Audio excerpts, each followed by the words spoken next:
This next group is advised by Shaun, Hoyte, and they're going to walk you through a board game with the goal of urban building decarbonization. Daniela?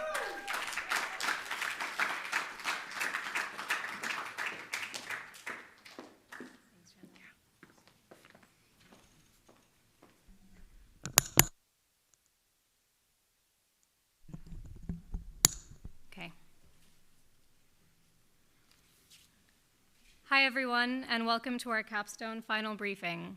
My name is Daniela Zandi, and over the next 10 minutes, I'll be walking you through the anatomy of what our team of 12, with our 2 clients and faculty advisor, have built in these last 3 months.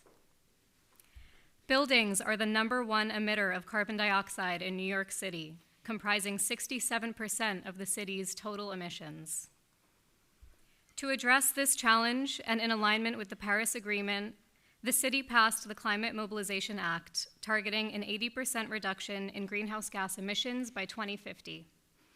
The centerpiece of this law, Local Law 97, is designed to reduce emissions from the city's largest buildings in the near term by 40% through 2030. Decarbonizing buildings is complex. It requires the cooperation of a multitude of varied stakeholders.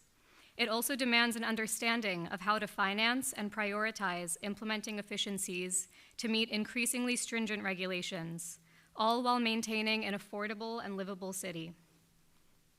Introducing our clients.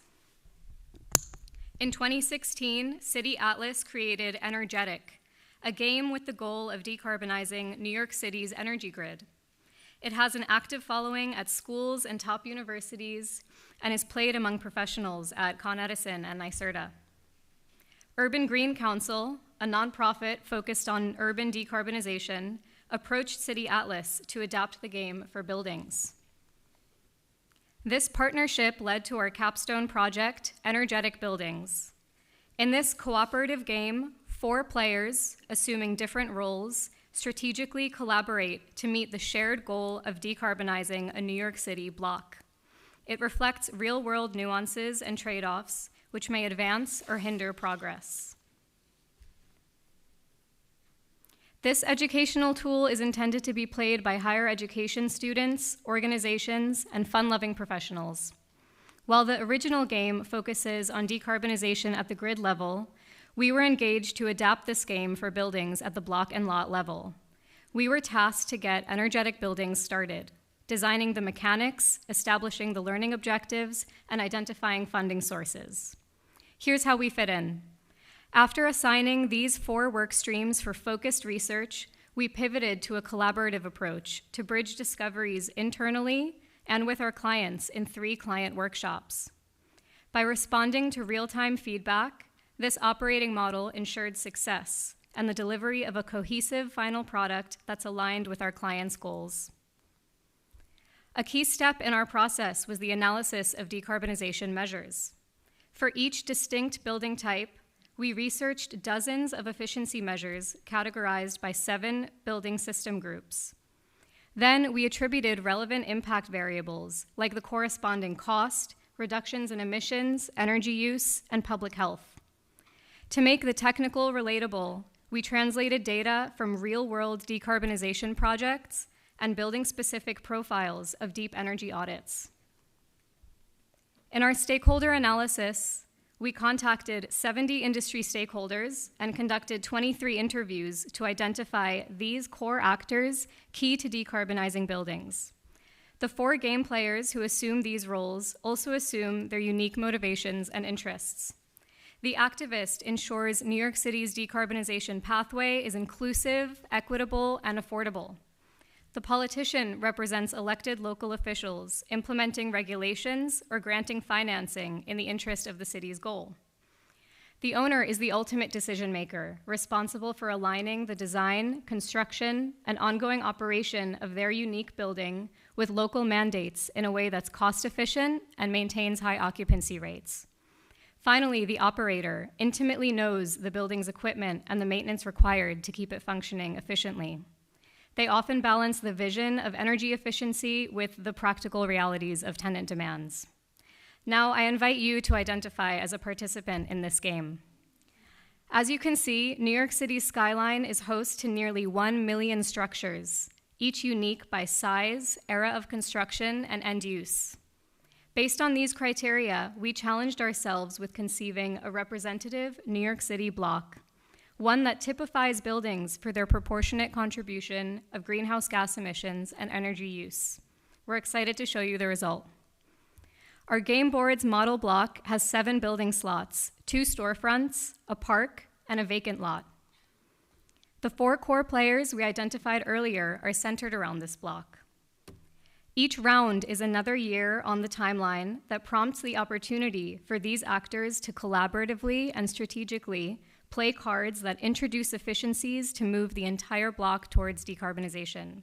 Here's how we track progress towards this goal. The 7 buildings in our block collectively emit 10,000 metric tons of carbon dioxide. The emissions tracker here at the top tracks progress towards the objective 80% reduction.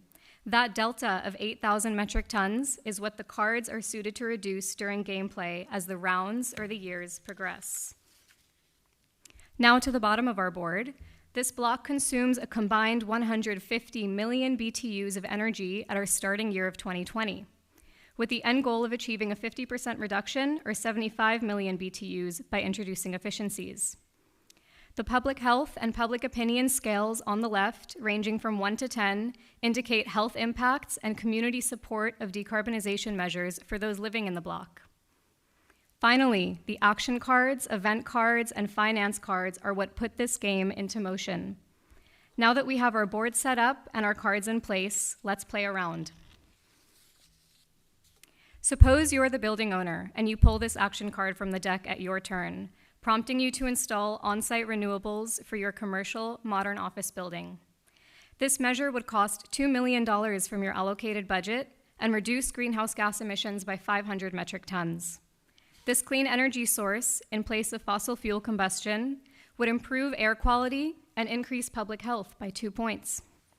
But the public isn't sold on the aesthetic implication of panels on their neighborhood building, so public opinion would go down by 1. Further, solar PV does nothing to improve the inherent efficiency of the building's operations. Seeing this in action, the green pawns here would demonstrate progress on these 2 scales, but none on the energy use tracker at the bottom. This represents a learning moment for players to understand that decarbonization and energy efficiency are not like for like. Here's a simplified representation of an example event card for us to visualize. Event cards are any external acts that can advance or hinder progress. With the solar PV card in play, you as the building owner have now been alerted of a hurricane damaging the window upgrade you just invested in. Perhaps you just incurred fines for exceeding your building's emission limits established by Local Law 97 and feel stuck to make any additional improvements. A hard reality check. Real-world funding levers are supported by finance cards, granting players loans, incentives, or rebates for desired initiatives. Thanks to PACE financing, the property-assessed clean energy, you can unlock funding for the necessary renewable upgrades to progress the block towards its goal. This subset of some of the many cards we've developed for this game demonstrate the buy-in and the collaboration required by multiple actors to decarbonize what could be your New York City block. In order to evaluate the success of this game as an educational tool, we designed a survey to tease out its effectiveness at an improved understanding of the complexity of achieving decarbonization goals. This bar graph demonstrates what we anticipate a player's awareness, confidence, and understanding on these key topics to be before and after gameplay. We grounded our research in a robust competitor analysis of similar games in the market as a benchmark for our go-to-market strategy. Finally, we conducted a financial analysis to identify the investment required for the development, marketing, and targeted rollout. These are the key organizations we identified as appropriate candidates for partnership. In our own test play as a group, we pressure tested our scales and refined our trackers for playability. We learned that collaboration doesn't happen without trade-offs, that the interest of the larger goal requires cooperation from all actors, and that you can't cry about the Department of Buildings rejecting your permit request for building upgrades, because such is life. We'll present the proposed implementation strategy to operationalize this game in a client-specific briefing this Friday. This includes a recommendation for Energetic Buildings 2.0, a digital version of the physical board that enables variability of the fixed block to provide players with a closer to real-world experience and allow them to explore more permutations, as well as single-player mode. We know what you're wondering. When can you get your hands on this game? Our clients advise that with this initial effort and research, Energetic Buildings should be ready to launch at the end of 2024. In pursuit of a livable future, we, as the tenants and occupiers who live and work in this city, are the real-life players with an active role in this city's transition towards decarbonization. It's up to all of us collectively. Thank you.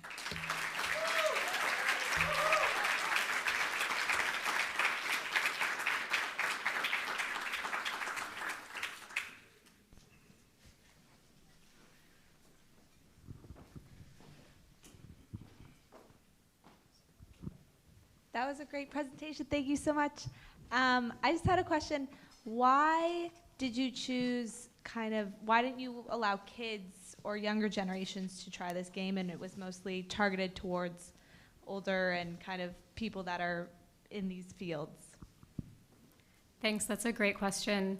The real-world nuances that are introduced in this game kind of demand an understanding of how things in the world work, maybe as a tenant or an occupier in a residential building or in the office space that you might work in. And in that way, it makes it more relatable to people of that age group.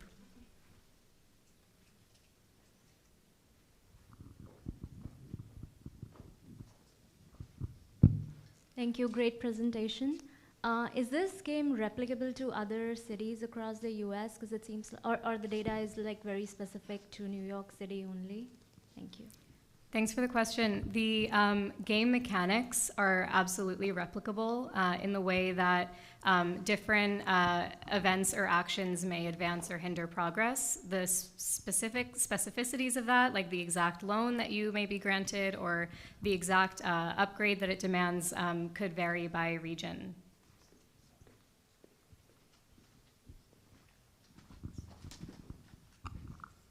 Great presentation. I was just curious, if you had more time, like as a group to work, what is something that you feel like you would have worked upon or like would wanted to add to this game? If we had more time, I think we would have done another test play as a group. A, because it was really fun, and B, because we got more ideas of ways to kind of highlight like learning moments and more real life levers to include in the game and really test it out. Something that was important in our process was doing that test play also to ensure that if you play a full round of the game, you can achieve some end goal. So to further test that, I think would be effective if we had more time. Thanks.